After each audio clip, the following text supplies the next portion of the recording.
5 फावटी वेंचणूक जिखला, परत मडगावकार आपल्याक जिखून हाडटले. माझे नाणें खणखणीत आसा, दुसऱ्यांचेर डांबर उडोवपाची आपणाक गरज ना, अशें उमेदवारी अर्ज भरून जातकीर दिगंबर कामतीन म्हळें. जिल्हा अति महारथी माझ्या विरोधात उभे रावल्या. दिगंबर कामतीक केन्ना फरक पडलो ना, कारण मडगांवकार हुशार. दामबाबाच्या सळा अति केल्लें चलना आनी म्हणून लक्षांत दवरात, मडगांवकाराचो निर्णय हो अंतिम निर्णय आसता आनी मडगांवकार जाणात दिगंबर कामतीक आरतून पारतून वळखतात. मडगांवकाराक हांवें सांगपा नाका, म्हजें नाणें जेन्ना खणखणीत आसा तेन्ना दुसऱ्याच्या नाण्याक म्हाका डांबर लावपाची गरजच ना. फाटलीं 27 वर्सां मडगांवन कसले प्रकल्प हाडला ते तांणी स्पश्ट करचे, अशें आवाहन बाबू आजगांवकारान केलें. माझे काम सगळे जाण जाणा, मडगांवची वाट लायली.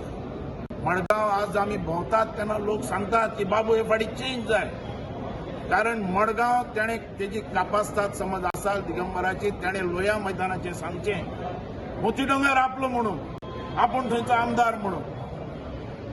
तुजो इथे आमचो तो फकीरबांद आपलो म्हणून सांगचो, थंयचो आपूण आमदार म्हणून. तो सांगूच शकना, कारण थंय कांयच करूना. अरे गेली 27 वर्सां वाट लायिल्ली. हो आमदार जालो, मंत्री जालो, पण मडगांवात कांय सुदरगत करूना, उदरगतच करूना. गोमंतक टीव्ही खातीर गौरंग प्रभू.